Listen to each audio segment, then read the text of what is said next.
Hi everyone, welcome to episode 13 of the Virtual Coffee Break. In today's episode, Karina and I are going to discuss whether you should outsource your Amazon business or actually keep it in-house. Karina, as I always start these things, is it a yes or no answer? Should you outsource it or keep it in-house? It will always be on the fence answer, as in, a lot really depends on many things, your goals, the size of your business.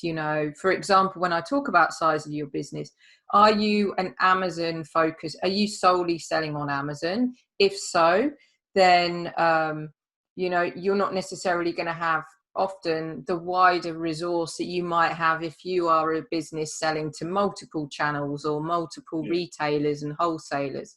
So a lot depends on how much resource you already have. And then, of course, the resource you do have, do you train them to be very Amazon focused, or do you bring in experts that have that as part of your team? Or, of course, do you actually just outsource and just take that off your Yeah. basically off your agenda and let someone else manage it? And the reality is it will all depend on where you are as a business, right? So if you're a startup, you will unlikely have the funds that enable you to hire a team to, do marketing, to do logistics, to do copywriting. So you'll probably have to start off outsourcing things anyway. And what I've seen across the hundreds of brands that I've worked with is that some brands always outsource every aspect of their business, and they have this really lean kind of operating machine, and they just continuously employ experts to handle those aspects. Yeah. And other businesses actually will take some elements of it in-house and actually do a kind of hybrid model where they'll still work with a team of consultants or an agency to carry out specific tasks. I mean, there's pros and cons of both, right? Like, Yeah. if you're always outsourcing all of your tasks and every year maybe that team is changing because someone new's come into the business, you get a little bit dissatisfied that you're having to train them up again on who you are as a brand and how you guys have operated. But to be honest with you, you would probably have that problem internally as well. Yeah, definitely. It's like sometimes when we've worked with brands before that they often say, well, we're going to outsource for this first year, but then the overall goal is to learn to bring it in-house. And what can often happen is you come to the end of that year and then they realize that Amazon is just a beast. It's almost too complicated. But not only is it complicated, it's more about it's changing so much. Yeah. So it's almost like, okay, let's just let the experts that are continually learning new things and continually up to date with the changes, let them manage it, than us having to try and figure it out. And that then comes to that point of outsourcing when, who outsources, because you could outsource to an individual, so a freelancer, or you could outsource to an agency. And I guess it depends, a lot depends obviously on budget as well, because agencies are going to, often you find, are going to cost more, have more overheads, but then an agency probably has a specialist in every different area. And often with agencies is they're working with multiple brands across multiple categories. And so when Amazon announced something in one category or just in general, chances are the agency is going to hear a lot of that quicker than some of these businesses. And sometimes that becomes a real something that businesses almost, that's the main thing. It's not about the resource. They have the resource. It's just about being kept in the know.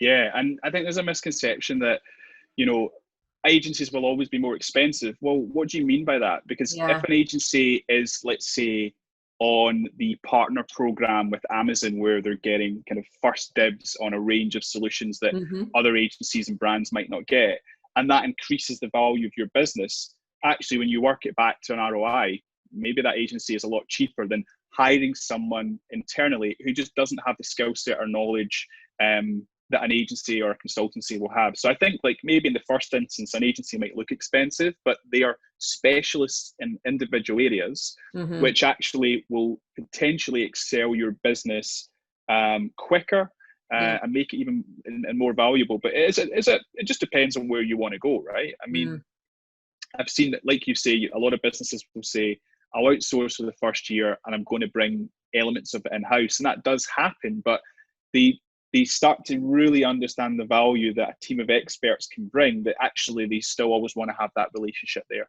Yeah, yeah. And it's that whole thing of, okay, you could train someone up. So I've had this as well where we do consulting. So we train members of a brands team, because the idea is that they don't want to outsource, they want to manage it in-house.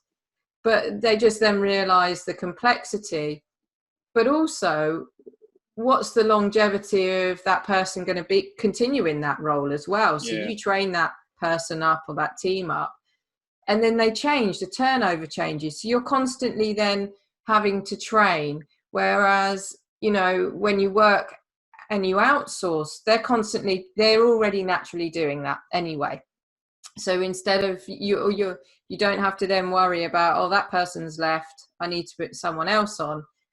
That agency itself manages it. But as you say, a lot of the time there can be this hybrid where we see it where businesses manage most of the things in-house. So they manage all the operations, the sales, the account management. But then it comes to a point where when they need to do some additional work for Amazon, it requires a lot. And so they outsource marketing. So A+ content, brand stores, listing optimization. Or it could even be that they break that down as in, okay, well, I'm going to manage my accounts, but I have no idea about PPC advertising. And so I'm going to manage outsource to a PPC specialist that can manage it on our behalf. So I think it then comes down to size of your business, as in, and all the different areas, as in you can break them down. And it might be that there are some elements that you want to manage, but some that you don't, or just don't have the expertise or desire to have the expertise, or it might just not make financial sense to have the experts. Yeah, and also like by outsourcing, you'll most likely get access to software and solutions that you wouldn't necessarily have access to if you had an internal team, because a lot of agencies will have their proprietary technology, or they'll use third-party sources, or they'll do a bit of white labeling. But basically, the cost of those solutions come down because the agency has, a high client base. Whereas if just one brand wanted to use a particular software solution, it might be a very high cost for them. So there's economies of scale that you actually do get as being part of a partnership with an agency or consultancy, which you would not get for being a single brand and trying to do that specific service. And I'm relating that to advertising. And when you look at the advertising service market and you look at software solutions, they are actually fairly expensive for the individual brand owner. And they are typically cheaper if you tap into an agency that maybe uses that to power their entire client portfolio. And then you're getting the best of both worlds. Yeah, completely. And I often also get quite surprised when I talk with brands and talk with some very large brands, that you would assume that they have a team, an Amazon team, to manage everything. And then you speak with them and they're like, there's only a couple of them. But then when you start and they outsource everything. But then when you talk to them about the wider business, you find that they outsource anything from website design, all these different elements. So they only really keep the whole brand development and operations and customer service in-house, and then basically outsource it all because, many are reasons. But actually, as you say, sometimes you're hiring the experts actually can end up being more cost effective. And sometimes it's just got too many things to manage that let the experts do what they need to do, and we manage it, and let them manage it, and we manage what we're good at, our core functions, which is operations, the logistical side. Or it might be, businesses even outsource logistics, don't they? They use warehouses. So actually it's really interesting when you look at these business models, because if you look at a lot of companies, they're working with so many different third parties, more than you realize, or probably even more than they realize.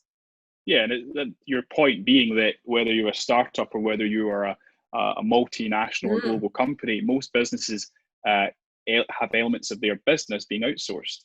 And that is important, because you cannot be the master of all trades. No. And if you try and do that, not only is it time consuming, I think it's riskier. I think businesses that operate really well are the ones that keep their workforce fairly lean, and don't rely all on internal systems. Internal systems slow people down and slow businesses down, right? You've seen that.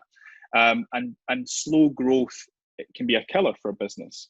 If you're a brand and you want to launch in a new marketplace, but you have all these internal workflows that are holding that up, you could miss a massive opportunity. On the other hand, if you've got an agency that can launch you in a marketplace within 4 weeks or less and have all the work, the content, logistics set up, that could be the difference of having a really positive year on the bottom line and having a negative year. Yeah.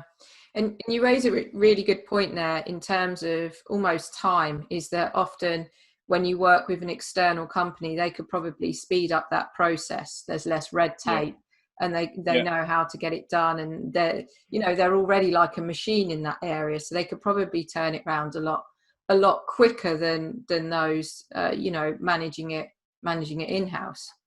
Look at our own businesses, right? We are not trying to be the master of all trades. When you and I did a webinar recently, and we were talking a little bit about VAT specialists in different European marketplaces.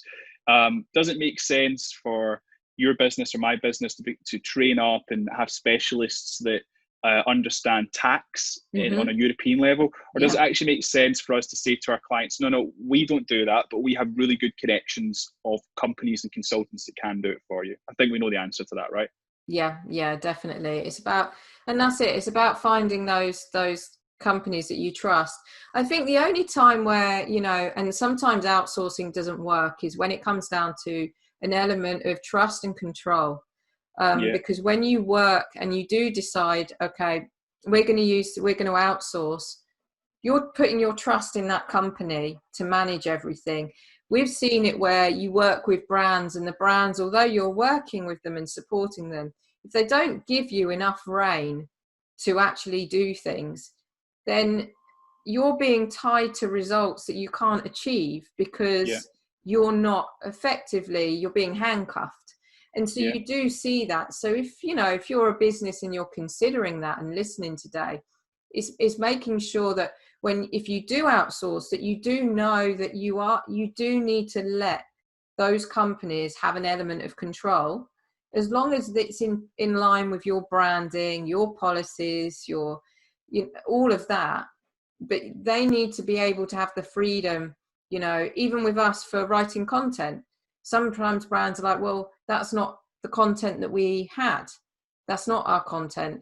It's like, well, we understand your brand tone, but we're writing content with our expertise, years of expertise, for a different audience, an audience that you don't have expertise in, an audience where we know how important content is to be compelling to convert, but also great for search and for it to index. And so that is sometimes when we've seen it not work, is where brands just want too much involvement, or just basically stall things because they don't give you anything, and you need enough basics, or they want to control everything that you actually do as well, which then becomes where is it really worth it? You need to have a level of freedom in a partnership between a brand company and an agency, because like you say, if you don't, you'll end up you won't really go anywhere. And you hope that the brands you're dealing with are hiring you because you've done this before, you've been successful, and you understand the recipe for success. It doesn't always work out like that. It's a rare thing, but it does happen. So I think, there's a downside to that but if you hire someone internally, you can still have the same problem. That person might just not agree with what you as a manager or a business owner might want to achieve. And, it's just one of those kind of tug of war scenarios. Cool. Brilliant. Well, that is a proper definition of a coffee break. So yeah, we'll stop it there, and we'll pick up some additional new topics for episode 14 next week. So thanks everyone for tuning in. Of course, leave your comments, considerations, feedback in the comments box on LinkedIn, on YouTube. Don't forget to follow on both of those channels, and thank you for listening. Thanks, See you later. guys. Bye.